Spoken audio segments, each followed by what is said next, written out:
qaybtii koowaad sheekooyinkii iyo waayihii garaad wiilwaal. dhegaystayaal, goor lagu malo weyn yahay inay ahayd bilowga qarnigii 19aad ayaa wiilwaal wuxuu ka soo ifbaxay galbeedka Soomaalida, gaar ahaan banka Jigjiga iyo dhulka u ogogale ee ay iyadu ugu magac dheer tahay. waxaa dhalay garaadkii qoladiisa u madaxda ahaa ee la oran jiray garaad faarax garaad xirsi. wiilkaasi markuu u dhashay ee loo mashxaradayna wuxuu garaadku ku sameeyey isaga aabihiis. wan weyn intuu gowracay ayuu xirsi ugu magac bixiyey. waxay malaha la ahayd magacdariddaasi inay keeni karayso inanka uu awowgii ka raaca tilmaamihii wan wanaagsanaa ee uu lahaan jiray amaba lagu malaynayay. iyada oo weli xambaarsan ayay hooyadii waxay xirsi ula kacday reer abtigiisa oo dagaankoodu xagga bariga ahaa.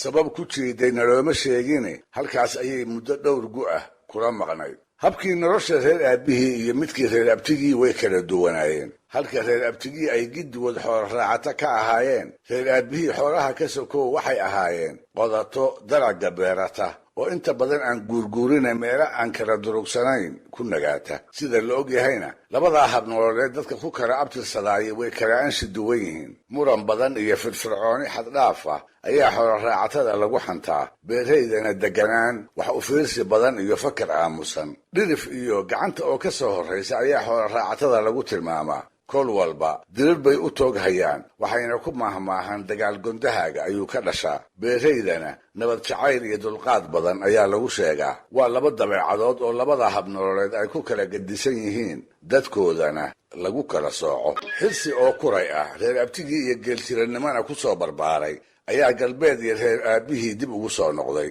ileen waa inankii garaadkee markiiba daymo siyaada ah ayaa loo yeeshay. mase wiilasha kale ka fudfudud, wiilasha kale ka firfircoon, wiilasha kale ka waxtoyasho badan, wiilasha kale ka su'aala dhiiran, wiilasha kalena ka qalab badan oo ka dagaal aqoonsan.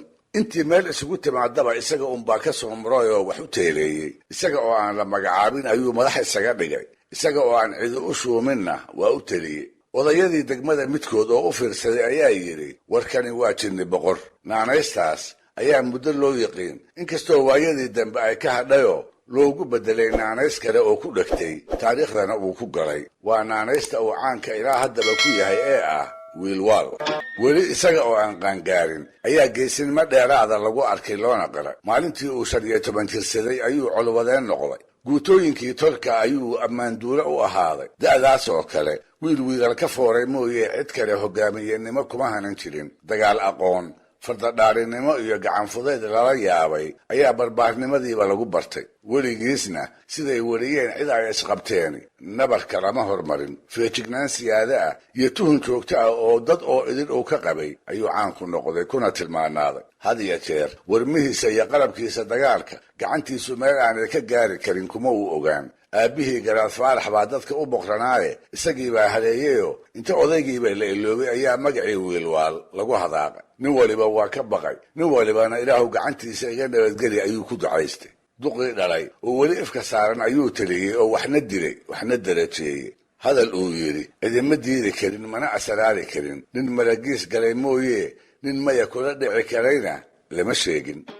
geyigu waa geyi colaadeed, dhaca xoolaha iyo dilkuna waa joogto. caanawaa iyo cayrnimo ninkii ka baqaayay wuxuu u tafaxaytay geel uu xoog ku soo taabo. kii dakana laga qabayna kii ka hayay ayuu ka doontay, birtana u tuntay. soomaalida ka sokow waxaa mar walba laga dareen qabay gaala madow oo iyada iyo bartiruhu ay col xiira ah ahaayeen. markaas buu garaad faarax soo rogay xeerar cusuboo tolalka kale ee soomaalidu aanay aqoon jirin. wuxuu guddoomiyey in la ururiyo niman soo jeedayow loo bixiyey oo hawshoodu tahay degmada cirifkeeda inay habeen oo dhan ku wareegaan, inay ilaaleeyaan raad col oo soohdintooda soo galay. haddii ay wax arkaan ama ay wax dareensadaanna ka soo digaan. waa waardiye ama waa gaadh sida aynu hadda u naqaan. wuxuu kaloo garaadku guddoomiyey reerkii ay nimankaasi u tagaanba inuu siiyo neef ishkin ah oo ay qashaan, baryana ay ku noolaadaan. raggaas ayaa wiilwaal lagu daray, iyada oo markaana la sinaayo cid baa madaxa iyo cid baa manjo ah aan la odhan. ha yeeshee wiilwaal oo kale kama suuroobi karin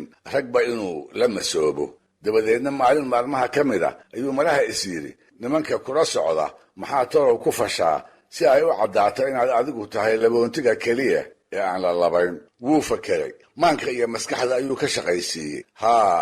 alla ilahay hadda ayuu helay. galabtii dambe ayuu inta shiriyey ciidankii wuxuu u soo jeediyey xoolaha kolkii ay qashaan oo hilba qaybsiga laysu soo hor fadhiisto in hor iyo abbaato uu isagu yeesho labada cad ee neefka ugu wanaagsan inta kalena uu ka saami qaato isla markiiba wada dareeme wax qaybsi ay ku dulman yihiin in guddoonkaasi xambaarsan yahay cidise way ku dhici weyday inay dood ka celiso oo go'aanka wiilwaal kuma ayaa ka hor imaan kara oo naftiisa nacay hawraarsan iyo guddoon ayaa dharaartaasna lagu kala dareeray haddii ay sidaa ku socotay ayaa raggii adkaysan waayey markaas bay inta shireen waxay tara ku goosteen war wiilwaal labadan cad ee neef kasta u wanaagsan ma wada heli karo dhaxalna uma uu heline aynu mid ka reebno taladaas ayaa lagu heshiiyey waxaase haddiiba la isku afgaran waayey oo cid dabarka u ridata la waayey ninkii isaga u sheegi lahaa in labadii cad mid laga reebay wax foodar la iskula jiro oo dhulxariiq lagu foognaadaba ugu dambaystii ayay guddoonsadeen inay iska soo dhex saaraan 3 nin oo go'aankooda wiilwaal si wada jir ah